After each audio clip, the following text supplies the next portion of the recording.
Salam olahraga.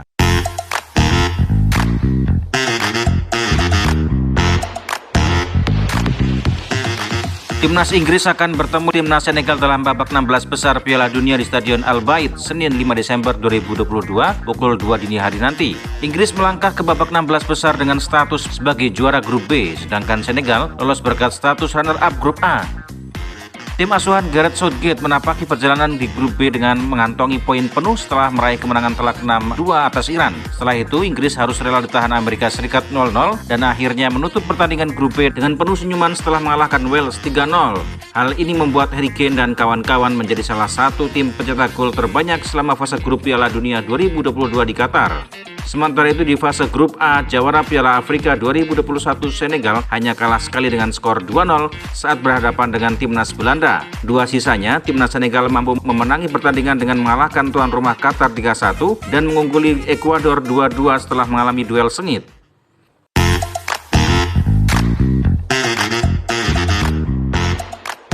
Pengamat sepak bola Estu Santoso mengatakan kedua tim memiliki tren positif setelah menjalani pertandingan fase grup. Meski demikian, Estu mengamati secara tren Senegal memiliki perkembangan tren yang lebih baik daripada Inggris selama pertandingan.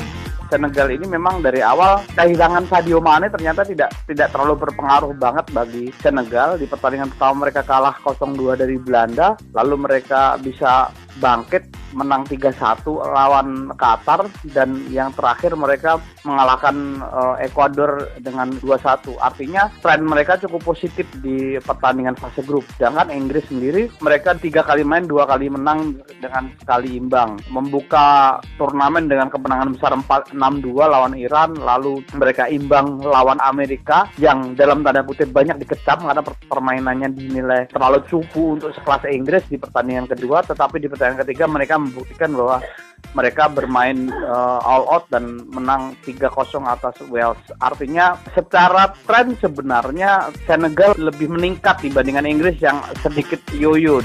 Tren positif yang dialami kedua tim menurut Estu tidak lepas dari sentuhan pelatih yang mumpuni. Mantan kapten Senegal Ali Cissé memberikan sentuhan tim Senegal menjadi lebih matang dengan skill pemain yang merata. Sementara itu Gareth Southgate memberikan sentuhan para pemain muda Three Lions yang mampu bertarung di kancah Piala Dunia.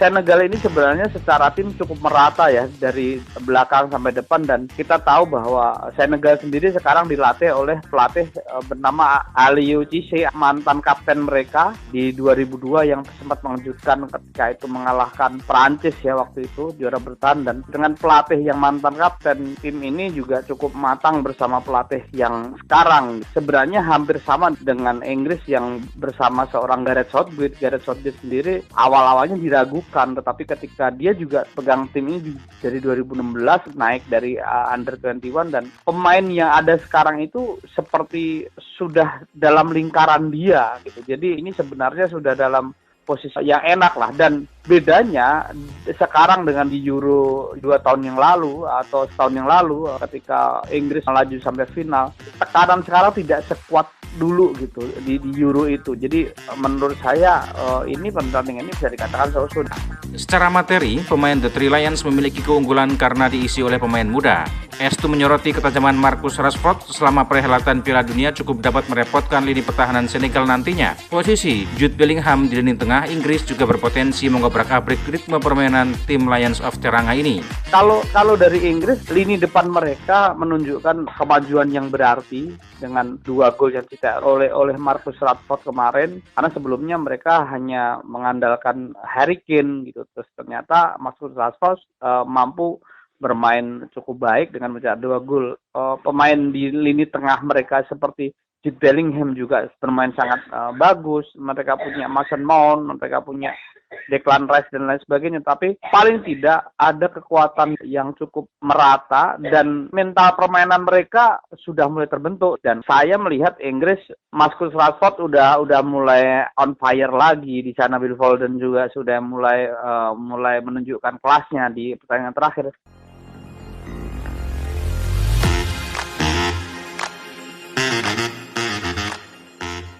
Meski demikian, kedikdayaan The Three Lions akan diuji dalam laga melawan Senegal kali ini. Absennya Sadio Mane karena masih dalam tahap pemulihan cedera tak membuat anak asuh Aliou Cissé lemah. Skuad tim Senegal sebagian besar memiliki pengalaman yang tidak diragukan lagi karena sudah lama merumput di liga profesional di luar Senegal. Apalagi sang kapten Cheikhou Kouyaté yang saat ini membela West Ham United dan beberapa pemain lain cukup familiar dengan gaya sepak bola Inggris.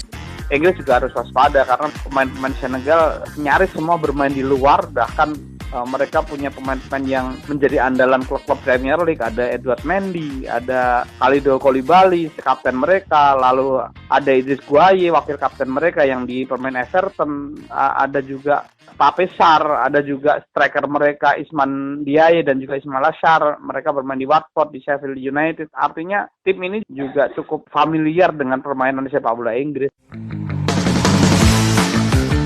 Sejauh ini kedua tim belum pernah bertemu di ajang resmi. Namun jika berdasarkan 3 penampilan di fase grup, Inggris masih lebih baik daripada Senegal. Meski demikian, Inggris dan Senegal memiliki celah dan kelemahan yang bisa dimanfaatkan oleh keduanya dalam pertandingan nanti. S2 mencatat selama pertandingan fase grup, Inggris terlihat angin-anginan secara mental dan beberapa kali salah melakukan passing. Sedangkan tim Senegal diprediksi akan sulit mencetak gol karena belum memiliki pengganti selevel Sadio Mane di lini depan, ditambah lini belakang yang belum terlalu rapat. Selama fase grup, ketangguhan kiper Edouard Mendy yang kini membela Chelsea tercatat tidak pernah clean sheet alias selalu kebobolan.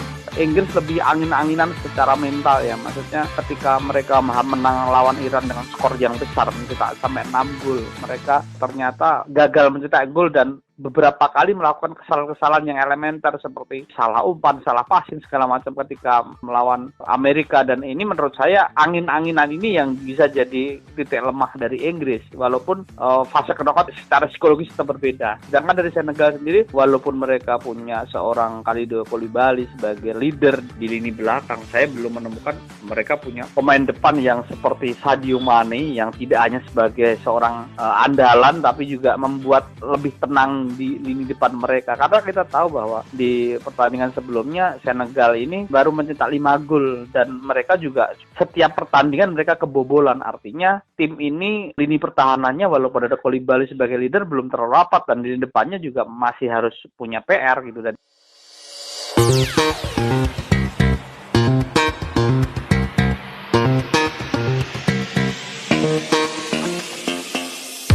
kedua tim sama-sama memiliki peluang dalam memenangkan pertandingan. Hal ini mengingat hidup dan mati masing-masing tim dalam ajang Piala Dunia Qatar kali ini akan ditentukan pada babak 16 besar nanti. Lantas, siapa yang akan memenangkan pertandingan? Ingat, bola itu bulat, tim Inggris dan tim Senegal tentunya akan berjuang sepenuh tenaga agar mampu lolos dalam ajang kejuaraan paling bergengsi sejagat raya ini. Junior Kustanto untuk tim Sport El Sinta.